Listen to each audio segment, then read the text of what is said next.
The Pool Guy Podcast Show. The Pool Guy Podcast Show. The Pool Guy Podcast Show. Yeah! Hi, and welcome to the Pool Guy Podcast Show.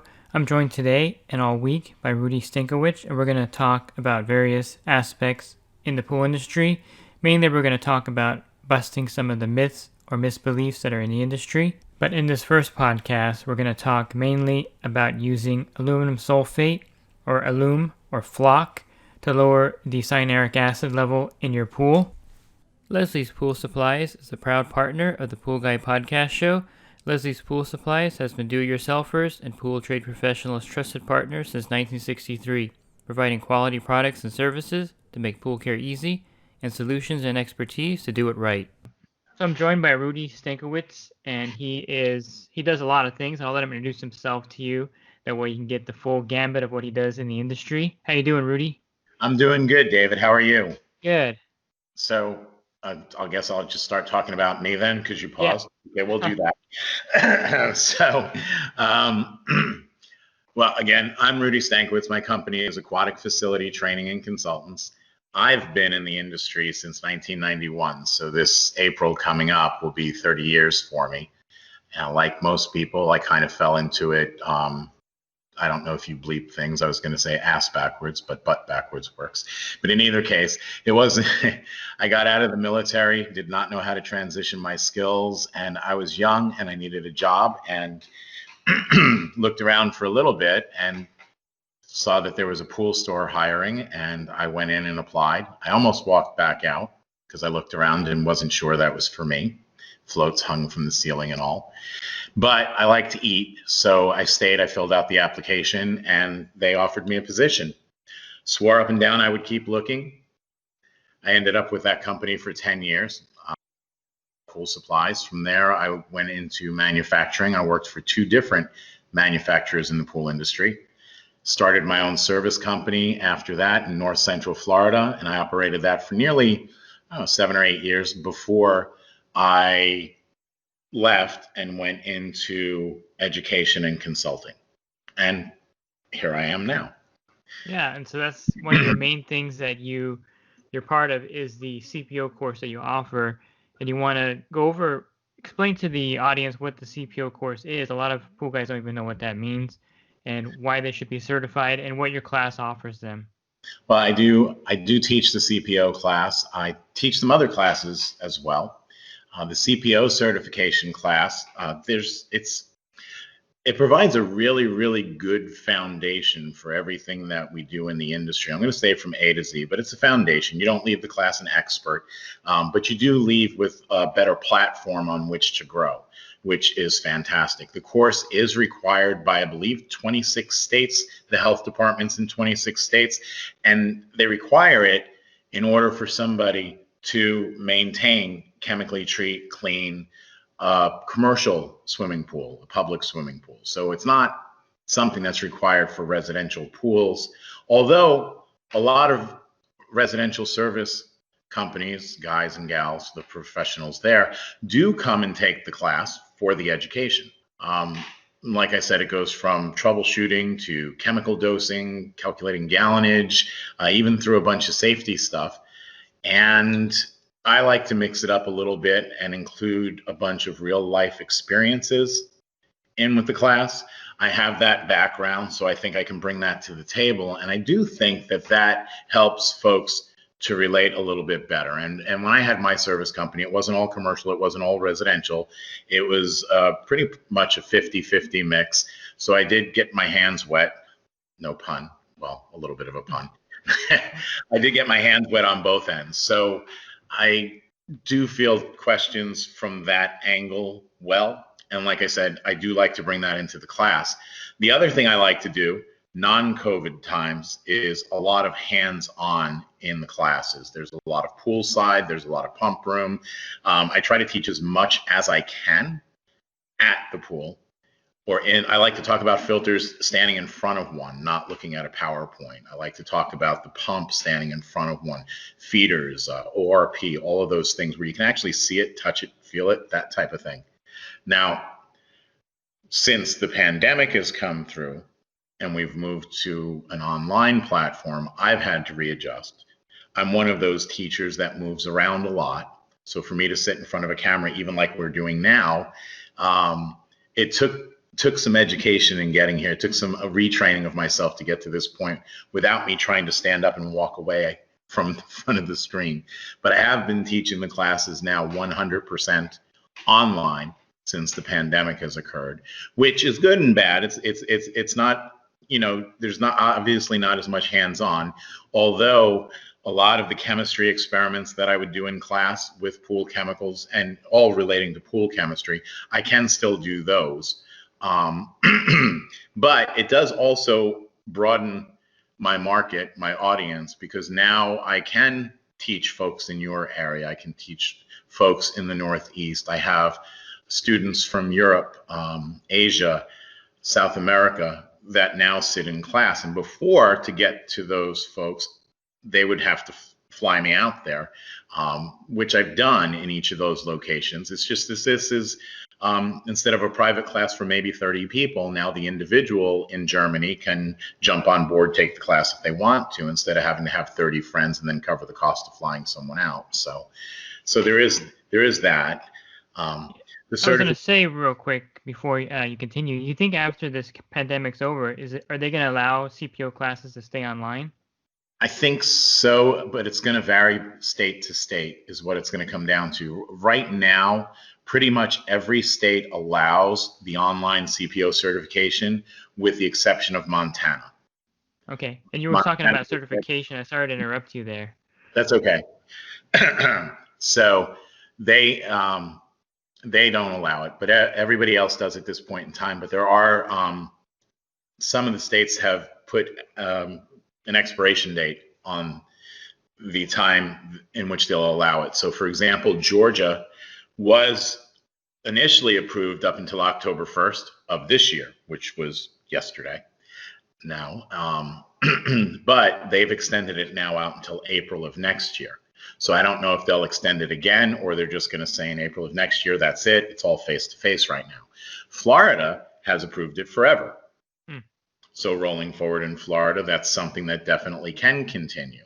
And you see that that mix pretty much across the states. A lot of them allowing it going forward. A lot of them have put an end date in place for it.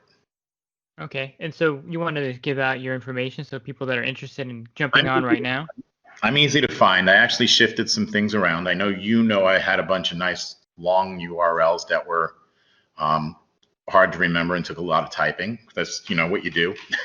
But now I've acquired CPOclass.com and I've consolidated. So my classes are there. My the blog site that I maintain is there.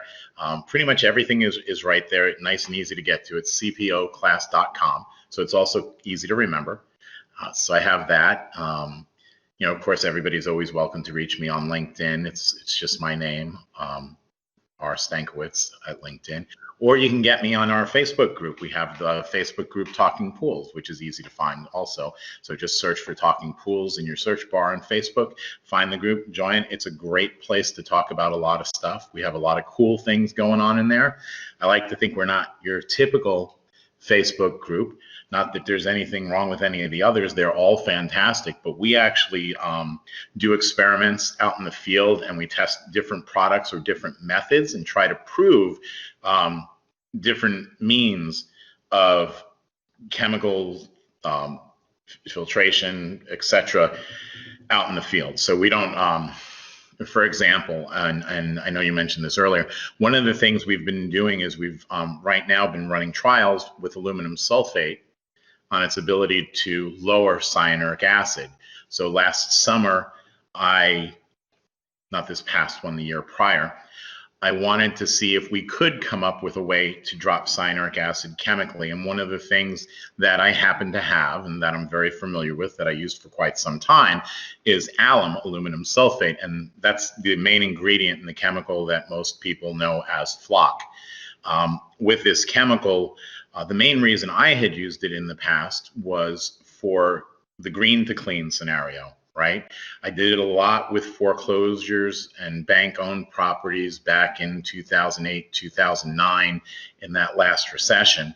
And I'd remembered back when I first started in the industry, aluminum sulfate was a very common thing to see on the shelves in the pool stores.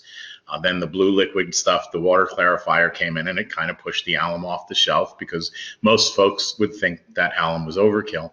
But I would use that. I brought that back, and it gave me a marketable point of difference. And that's huge in the industry, especially for your listeners that are just starting out with pool service companies. That is one of the big things that I always like to talk about as a marketable point of difference.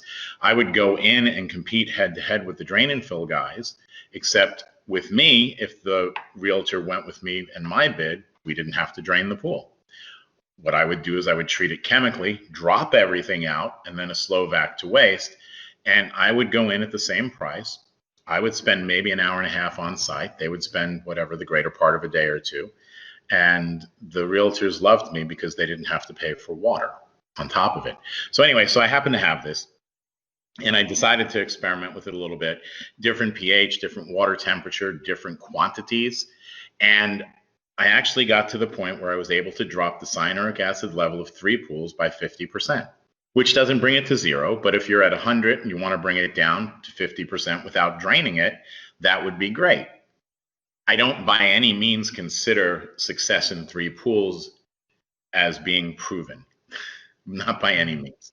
3 pools out of however many, whatever, thousands, hundreds of thousands that are in the country. So I brought it to our Facebook group and said, hey, look, here's where we're at.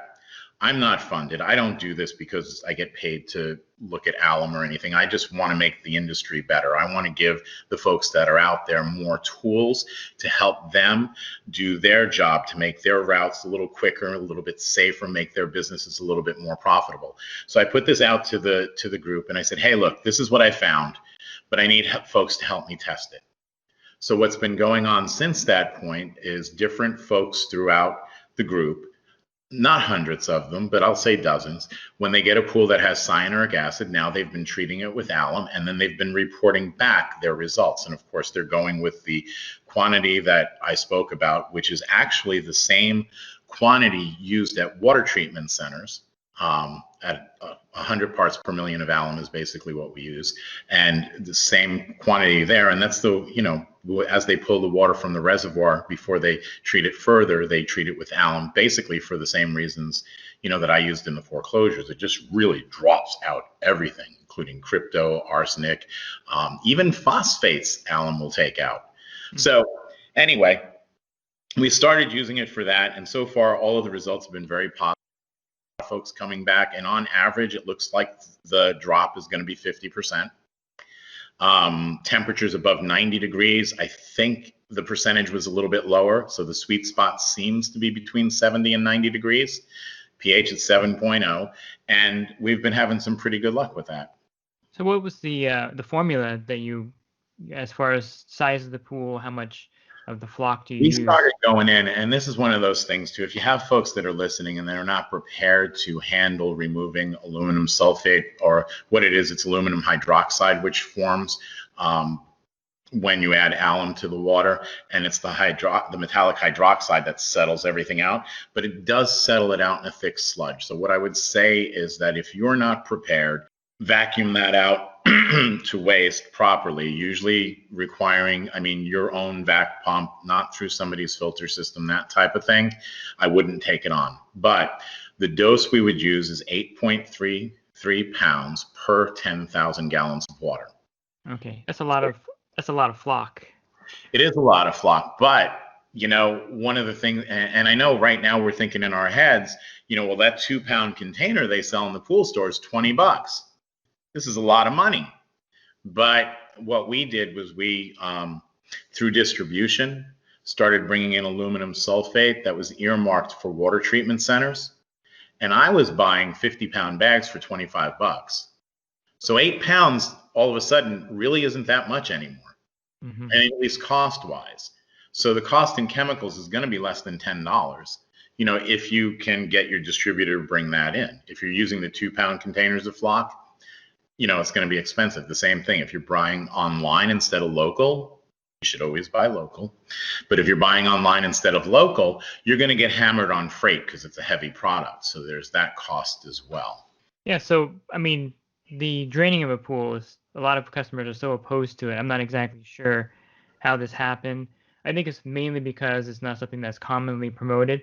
I had a guy in my group a couple of years ago in Texas draining a lot of pools, and he would get a lot of cancellations from customers because a pool guy would show up and say, "Oh, you don't need to drain this thing; it's perfectly fine."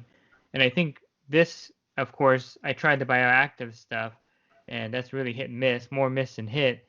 And I think draining a pool is kind of not politically correct in a lot of areas, especially California.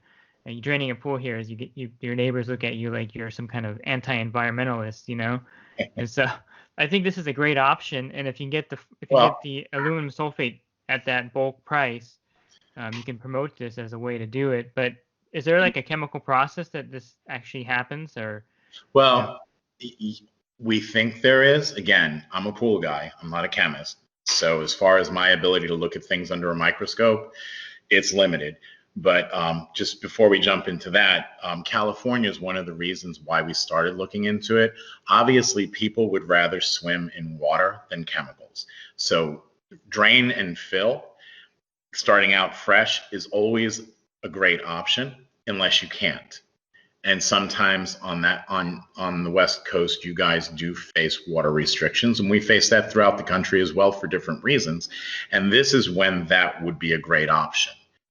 We're testing it now. High groundwater levels is another reason we wouldn't want to take the water out of a pool. And of course, anyone who is listening that is thinking about draining a pool, I would suggest that they either are, or if it's a homeowner, they hire a professional who is familiar with groundwater levels and also with the installation of well points. So then that way they don't have to worry about a pool popping up out of the ground.